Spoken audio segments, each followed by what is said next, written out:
Hey everybody, thanks for tuning in. Um, for those of you who are new to the channel, welcome. My channel is dedicated to really nothing. My name is Bob, and I've been involved with the sport of bodybuilding for 64 years. I picked up weights for the first time when I was 12 years old. It's been a journey, not only of the physical, but also the mental, the mind. You have to go deep inside of yourself to really accomplish anything with this sport. So I have no mystical, magical potions, pills, powders, apps, courses, or anything to sell you. So the only thing I offer is advice and insight. In my last video, I mentioned the fact that I was planning to do a series of videos dedicated to those of you who have little or no time or interest. If you have a little bit of time, then maybe we can stir up your interest, because at this stage of the game, especially if you're over 50, you should be concerned with at least maintaining as much of your strength as possible and perhaps building upon it. The days of building a Mr. America physique is no longer a possibility. The hormones are just not there anymore, or they're greatly diminished. Which brings me to today's topic for today's episode.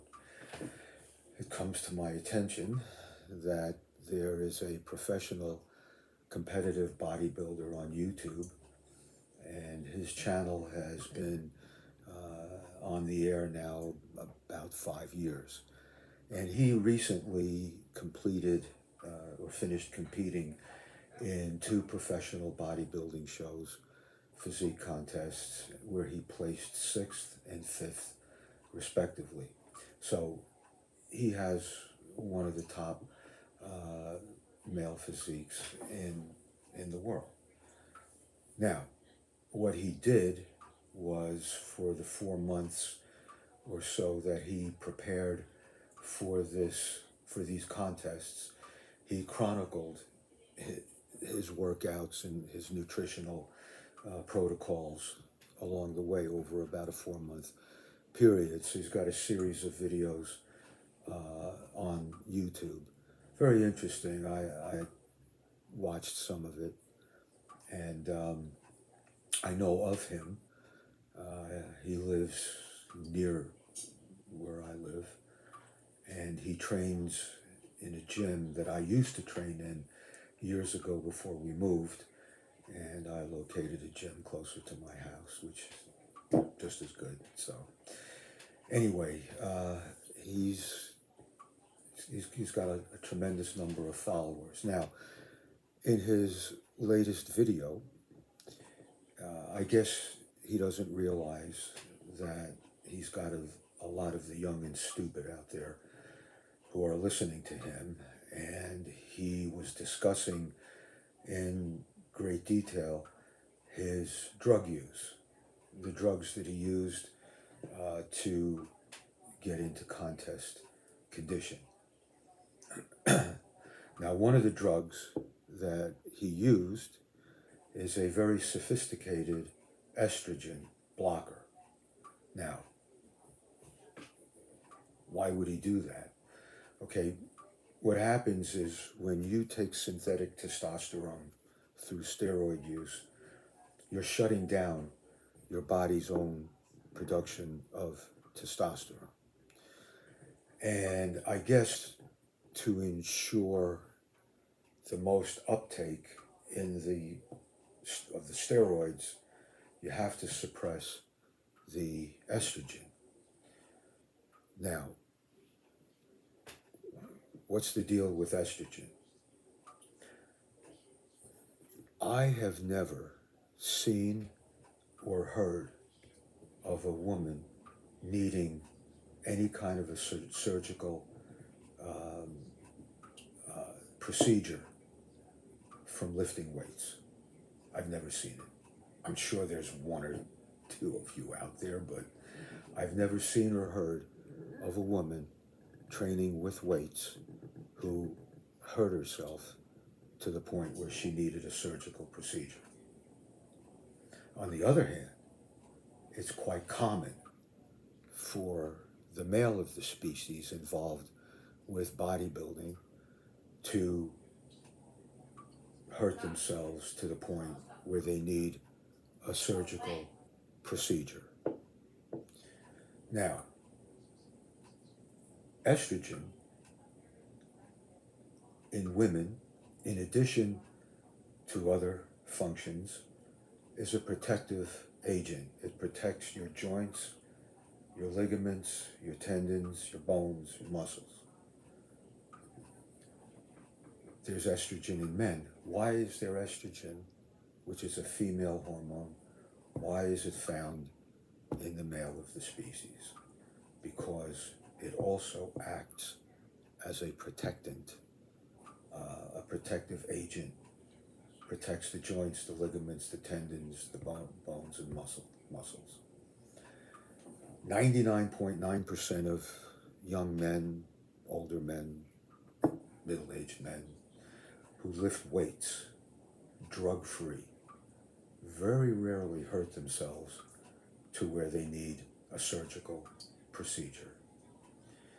It generally happens among those who use drugs. And among the drugs that are being used are these estrogen blockers. So now, in addition to suppressing the estrogen and the protective agent,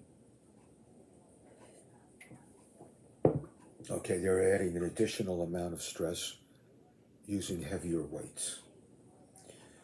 Genetically, they may have reached their limitation at 325 pounds in the bench press.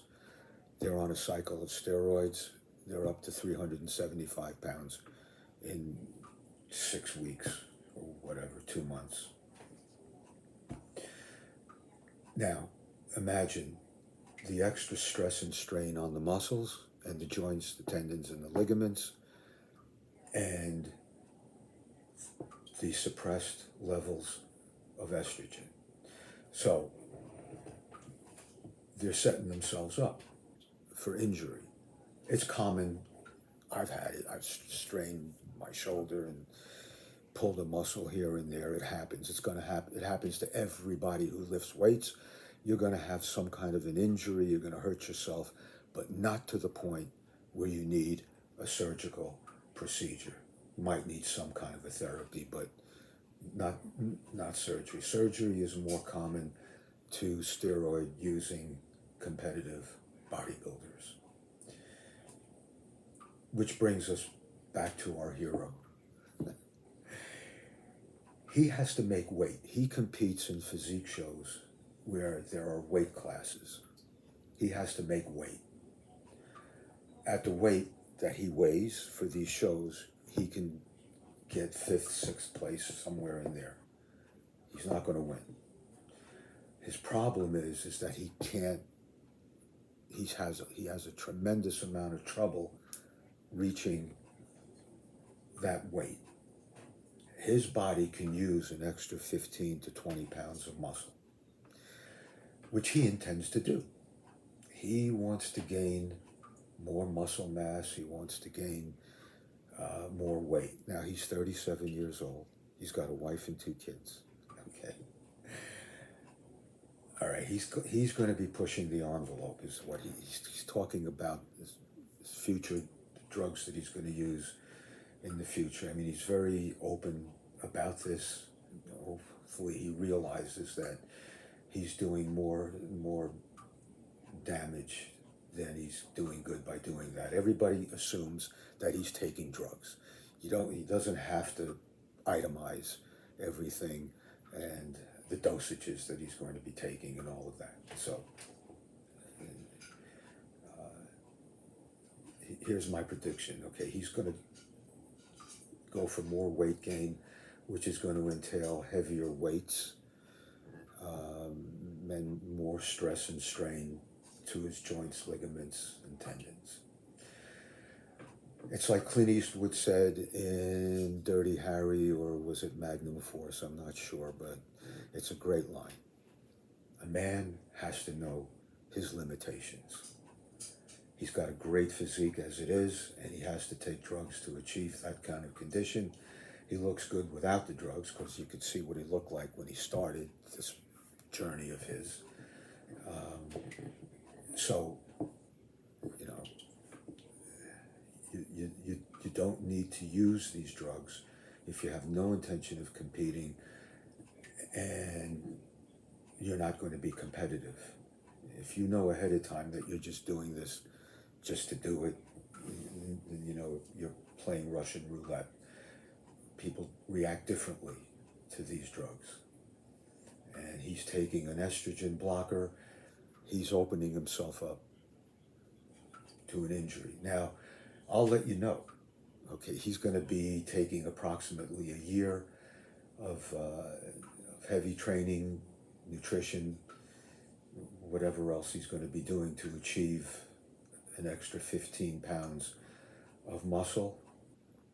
And he wants to compete in the open class, which requires there's no weight limitations. And we'll see what happens. But like I said, don't be surprised if he ends up, you know, hurting himself to the point where he may need a surgical procedure. I wish him a lot of luck. I will follow him along. I'll keep you guys posted. So in the meantime, as I said in my last video, we do plan a series of videos for you folks who have little or no time. I just have to wait for my camera lady to finish up her business. She's a real estate agent, and she has a business to run, and she's been busy, thankfully, the last couple of weeks. Hopefully we'll wrap things up in the next week or so and start bringing you some of those videos. I have some hot tips for you. So in the meantime, stay strong, get stronger, and it's getting rough out there. So stay safe, and we'll see you next time. Hasta la vista.